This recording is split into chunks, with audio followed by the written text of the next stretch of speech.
നമസ്കാരം, കലാകൗമുദി ഓൺലൈനിലേക്ക് സ്വാഗതം.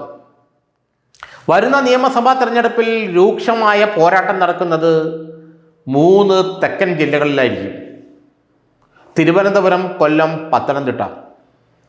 ഈ ജില്ലകളിൽ നടക്കുന്ന ശക്തമായ വാശിയേറിയ പോരാട്ടമായിരിക്കും ആരാണ് കേരളം ഭരിക്കേണ്ടതെന്ന് നിശ്ചയിക്കുക. ഇതിനായുള്ള നീക്കങ്ങൾ ഇരുമുന്നണികളും ശക്തമാക്കി കഴിഞ്ഞു. CPM-ന് സ്വാധീനമുള്ള 2 ജില്ലകളും UDF-ന് പരമ്പരാഗതമായി സ്വാധീനമുള്ള 1 ജില്ലയും, അതാണ് തിരുവനന്തപുരം, കൊല്ലം, പത്തനംതിട്ട ജില്ലകൾ. ഈ ജില്ലകളിൽ 30 നിയമസഭാ സീറ്റുണ്ട്. ഈ 30 നിയമസഭാ സീറ്റിൽ 17 എണ്ണമെങ്കിലും UDF പിടിച്ചാലേ അടുത്ത തവണ UDF-ന് ഭരണത്തിലേറാൻ കഴിയുകയുള്ളൂ എന്നാണ് CPM ഇപ്പോൾ വിലയിരുത്തിയിട്ടുള്ളത്. 30-ൽ 17 സീറ്റ് പിടിച്ചാൽ മാത്രമേ, 17 കുറയാൻ പാടില്ല, 17-ന് മുകളിലേക്കോ 17-ന് മുകളിലേക്കോ സീറ്റ് പിടിച്ചാൽ മാത്രമേ കോൺഗ്രസിനും UDF-നും CPM-ൽ നിന്ന് ഭരണം തിരിച്ചു പിടിക്കാൻ കഴിയുകയുള്ളൂ. എന്നാൽ UDF സംബന്ധിച്ചിടത്തോളം അത്ര എളുപ്പമല്ല അത് എന്നാണ് ഇപ്പോൾ CPM വിലയിരുത്തിയിട്ടുള്ളത്. പത്തനംതിട്ട ജില്ലയിൽ ഒരു കാലത്ത് UDF-ൻ്റെയും കോൺഗ്രസിൻ്റെയും ഉറച്ച കോട്ടയായിരുന്ന ക്രൈസ്തവ നായർ വിഭാഗങ്ങൾക്ക് മുൻതൂക്കമുള്ള പത്തനംതിട്ട ജില്ലയിൽ കോൺഗ്രസിനും UDF-നും ഇപ്പോൾ ഒരു MLA പോലും ഇല്ല. അതുകൊണ്ട് പത്തനംതിട്ട ജില്ലയിൽ കൊല്ലത്തും തിരുവനന്തപുരത്തുമായി ഏതാണ്ട് 17-ലധികം MLA-മാരെ ഉണ്ടാക്കിയേ മതിയാവും. അതല്ല എങ്കിൽ കോൺഗ്രസിനോ UDF-നോ ഭരണം ലഭിക്കില്ല. കാരണം ഇപ്പോൾ തിരുവനന്തപുരത്ത് കഷ്ടിച്ച് 1 സീറ്റും കൊല്ലം ജില്ലയിൽ 2 സീറ്റുമാണ് കോൺഗ്രസിന് ഉള്ളത്. ഈ സീറ്റുകളിൽ നിന്ന് 17 സീറ്റ് എത്തുക എന്ന് പറയുന്നത് അത്ര നിസ്സാരമല്ല എന്ന് മാത്രമല്ല, കഠിന പ്രയത്നം കോൺഗ്രസ് നടത്തേണ്ടി വരും 17 സീറ്റിലെത്തിക്കാൻ.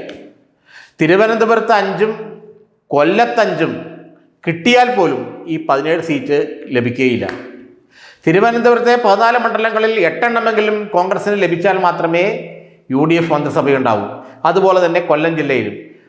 പത്തനംതിട്ട ജില്ലയിൽ ഏറെക്കുറെ എല്ലാ സീറ്റുകളും കോൺഗ്രസിനും UDF-നും ലഭിച്ചാൽ മാത്രമേ 2026-ൽ ഭരണം ലഭിക്കുകയുള്ളൂ എന്ന് കോൺഗ്രസ് നേതാക്കൾ തന്നെ പറയുന്നു. അപ്പോൾ ഈ 3 ജില്ലകൾ വളരെ നിർണായകമാണ്. അത് കോൺഗ്രസിനെ സംബന്ധിച്ചിടത്തോളം നിർണായകമാണ്, CPM-നെ സംബന്ധിച്ചിടത്തോളം നിർണായകമാണ്. കാരണം ഈ ജില്ലയിൽ പരമാവധി സീറ്റുകൾ UDF-നും കോൺഗ്രസിനും കുറയ്ക്കുക എന്നുള്ളതാണ് CPM-ന്റെ ഉദ്ദേശം. അങ്ങനെ സീറ്റ് കുറച്ചാൽ ഭരണത്തിലെത്തുക എന്നുള്ള മോഹം പൊലിയും. അത് CPM-ന് വലിയൊരു എഡ്ജ് വരുന്ന തെരഞ്ഞെടുപ്പുണ്ടാവും. കാരണം വടക്കൻ ജില്ലകളിൽ എന്തൊക്കെ പറഞ്ഞാലും CPM-ന് വളരെ ശക്തമായ സംഘടനാ സംവിധാനങ്ങളുണ്ട്. വലിയ തോതിൽ അവരെ അട്ടിമറിക്കാൻ നടക്കുകയില്ല. മുസ്ലിം കേന്ദ്രങ്ങളിലും മുസ്ലിം ലീഗിന് ശക്തിയുള്ള പ്രദേശങ്ങളിലുമാണ് കോൺഗ്രസിന് വലിയ തോതിൽ വോട്ടുകൾ ലഭിക്കാൻ സാധ്യതയുള്ളൂ, സീറ്റുകൾ ലഭിക്കാൻ സാധ്യതയുള്ളൂ. അങ്ങനെ നോക്കുമ്പോൾ കണ്ണൂർ ജില്ലയിൽ ഒരു 1-2 സീറ്റുകൾ കൂടുതൽ ലഭിച്ചേക്കാം. കോഴിക്കോട് ജില്ലയിലും കൊയിലാണ്ടി അടക്കമുള്ള ചില സീറ്റുകൾ ലഭിച്ചേക്കാം. മലപ്പുറത്ത് തവനൂർ പോലുള്ള സീറ്റുകൾ ലഭിച്ചേക്കാം. അങ്ങനെ നോക്കുമ്പോഴെല്ലാം നോക്കിയാലും ഈ ജില്ലകളിലെല്ലാം ഒരു 8 സീറ്റുകൾ കോൺഗ്രസിനും UDF-നും ഇപ്പോഴേക്കാൾ കൂടുതൽ ലഭിക്കും. അങ്ങനെ വരുമ്പോൾ അതോടൊപ്പം തന്നെ തെക്കൻ ജില്ലകളിലും ഈ 17 സീറ്റ്, 3 ജില്ലകളിലും 17 സീറ്റ് ലഭിച്ചാൽ ഒരുപക്ഷെ കോൺഗ്രസിന് അധികാരത്തിൽ വരാൻ കഴിയുമെന്ന് CPM-ന് നന്നായി അറിയാം. അതുകൊണ്ടാണ് തിരുവനന്തപുരം, കൊല്ലം, പത്തനംതിട്ട ജില്ലകളിൽ കൃത്യമായി തന്നെ ചില രാഷ്ട്രീയ തന്ത്രങ്ങൾ CPM മെനയുന്നത്. അവിടെ നിന്നുമുള്ള വോട്ടുകൾ, കോൺഗ്രസ് അനുകൂല UDF അനുകൂല വോട്ടുകൾ BJP-ക്ക് പോകണമെന്ന രീതിയിലുള്ള തന്ത്രം CPM രൂപപ്പെടുത്തുന്നുള്ളത് ഈ 3 ജില്ലകളിലും കോൺഗ്രസിനും UDF-നും 17 സീറ്റുകൾ ലഭിക്കരുത് എന്ന ഉദ്ദേശം വെച്ചുകൊണ്ടാണ്. അതുകൊണ്ട് വരുന്ന തെരഞ്ഞെടുപ്പിൻ്റെ ശ്രദ്ധാകേന്ദ്രം എന്ന് പറയുന്നത് ഈ 3 ജില്ലകളിലാണ്. പൊരിഞ്ഞ പോരാട്ടം നടക്കുന്നതും ഈ 3 ജില്ലകളിലാണ്. തിരുവനന്തപുരവും കൊല്ലവും പത്തനംതിട്ടയും ആരെ തുണയ്ക്കുന്നുവോ അവരായിരിക്കും 2026-ൽ കേരളം ഭരിക്കുക.